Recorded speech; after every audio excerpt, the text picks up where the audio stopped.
biology. How do farmers encourage fungi and bacteria populations? Stop using chemicals. Straight up. Okay. Yeah. Well, we introduce them, but give them an environment that they go to work in. So you stop using the chemicals, sort out the minerals that are missing, silicons and all that, put them in a nice manner that they can be gobbled up by the biology and they will pay you back handsomely. In a recent comment on YouTube on the video from the case study, of course, the title was No Worms, Then This Happened. Oh, yeah. And someone obviously wanted to talk about that. And so they said, yeah, well, where I live, we bought a whole bunch of horse manure. And boy, the amount of worms on the farm, or how much worms was in it, was phenomenal. So they've brought worms in through this amendment, this adding. Yeah. What do you feel about that? Like, what's your perspective on adding something like worms in that way, or would you rather see a change that they grew naturally? Oh, well, I generally look at the cost of inputs and about the limiting factors. I mean, it's because Ross and Lance's ones grew naturally once they had that mineral balance change. Absolutely, and basically, or whatever it was that you tailored for them. The worms in the soil are like whales in the ocean. That they're eating all these other microbes and all these other biology. They don't eat dirt. They eat they're digesting all the microbes in the soil, and they're popping out the other end. So when they brought the horse manure, they may have brought some more microbes, changed a few other things, and then the worms can stay. Cool, great. Set an environment up for them. That's that's part of it. You set an environment for them so they can come. Okay, animals. Beyond grazing, how do animals contribute to nutrient cycling? Oh, look, just the dung compost heaps every day. Yeah, on the ground. Yeah, you just it's got to be part of the cycle. I see people doing cut and carry, and I've gone to these farms and go, look, you're going to have to get some animals. If you're going to do so many cuts a year, you're going to have to stop at least one. What does cut and carry mean? Well, I mean, they've sold the silage off or doing a crop and it's all left to farm, and they're not putting livestock back over it. It will drain the farm because the nutrients not going down to feed the microbes. Right. And lastly, water. How does regenerative farming influence hydration and catchment health? Oh, it's a phenomenal difference. Like just the moisture retention is just phenomenal. And as we said, the water quality leaving the farm is with a carbon filtration system built into the ground. Yeah. The big practical question, how do you make it all work? Because all of this sounds inspiring, but farmers still have to run viable businesses. Absolutely. I couldn't agree more, being one of them. Yeah. And that's where we've come from, is that you've got to look at your soils to start with and your management practices as you go with it. So that's where they start if they want to transition? Yeah. Looking at the soils? Watching the videos, get some ideas how it's going. Go out on the farm and get proper soil tests. Understand what the limiting factors are, and then budget from there. You've talked a bit to the topic of people who are in a different paradigm of thinking, who can't believe the changes that you've made. That can't be possible. You must have this, you must have that. This question, what are the biggest challenges or misconceptions? Am I in the ballpark with it being paradigm shifting, or is it something else? What do you commonly see as the biggest challenge or misconceptions to moving over to regenerative? It's mindset and paradigm, but it's so ingrained in us. It's actually, gets hard to think that I've gone to university and I paid for an education and they taught me a whole lot of stuff. And this guy's coming along and saying, you need to do this, this, this. And they didn't teach me that at university. But even to the point where I'll go, I'll give you this book here and it's got all the trials on silicon.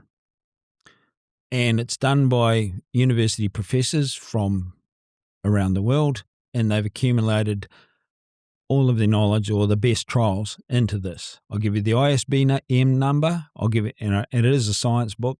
And this happened to me a couple of years back. And because there was a couple of young guys giving me a hard time, or trying to give me a hard time on Facebook. Sure. They weren't succeeding very well, but I was quite enjoying the tate. Yeah. So I said to them, well, why don't you look at this? It's in here. This is just the beginning of the cycle. But here, go and get that. And then it turned out, because I found it straight, that they were at Lincoln at the time. Okay. And they took that back to the professor. Mhm. He said, "Oh, it's all rubbish. You don't need to look at that." So what is the university there for? Because there was all these university papers and other scientific papers, and I mean, there must be 15 or 20 different trials and reports and effects on production and all these sorts of things, world-renowned experts, and they were just being told to throw it away.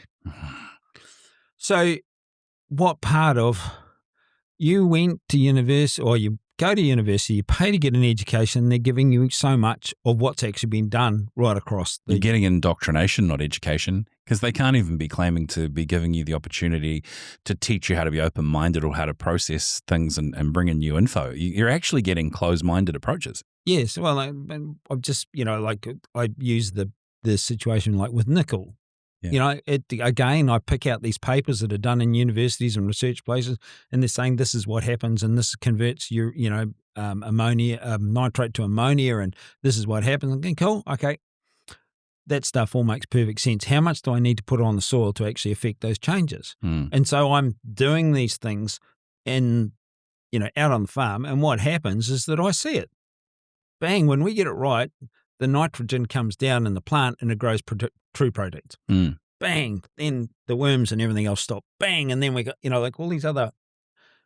That I needed them to have done that work for me to actually be able to take it and go, there, you guys did the work, but when you've put this in with all these other parts that have been done before and nobody's doing this, and you're not teaching it, and you're saying it's rubbish. So what are you saying? Are you saying the university is a complete and utter waste of time? And I'm going, no, there's all these people that have done all this research. Why don't you actually be a bit more broad-minded about the approach? It's a little bit like they're picking and choosing what to put forward to these graduates, to these graduating students, and you would hope that maybe it's not based on who's sponsoring the studies or who's sponsoring the halls, who's put their title on that classroom, So my advice to the people that say it can't be done or whatever is that just broaden your perspective. You went to university, they taught you a little bit of what's out there, okay? The science is so vast. I mean, we could be Star Trekking across the universe for a long bloody time on this one. Funny. Yeah, and somebody said to me the other day they'd done a deep dive into soils, and I go, gosh, in the time frame, they must have got about 0.5 millimetre.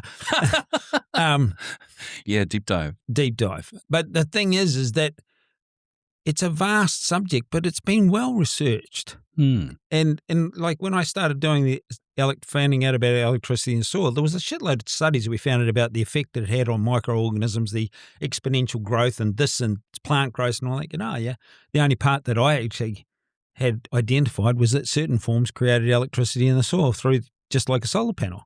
It's a multiplier. But my claim to fame. But there's so much other work that's been done that we've actually, thanks for that. Oh, man, now that makes sense why we put it with this piece. Yeah. And somebody else has done this. And look, this cobalt issue has been well researched in this country. It was called bush sickness in central North Island.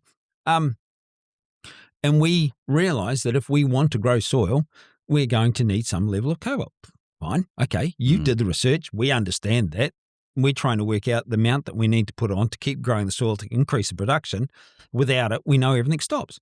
Cool. Okay. Thanks for the research. Why aren't we not continually be told, or open to that sort of thinking? That's regenerative. That is being It would be an open. exciting frontier if that mindset was in play, because we'd have all these cool new things coming back into for a look around again to look at some older information and some new things all coming in. I hope that can be broken and allowed to happen again. Well, I don't that even. mindset, It's just it's tight like, mindset. If the people have gone to university and learned all this stuff, okay, and so many of the people I've heard over time, it allows us to learn. It teaches us a way to think. I'm going, good. Think a little bit of that. All the other stuff that was done all around the world has a relevance to what you learned then, and bring it in. Bring it in. Keen to dive deeper? Check out our audiobook, An Eco Farmer's Discovery, on Spotify, or grab our free ebook, The 6 Things You Need to Improve Soil and Farm Profit. Links in the description.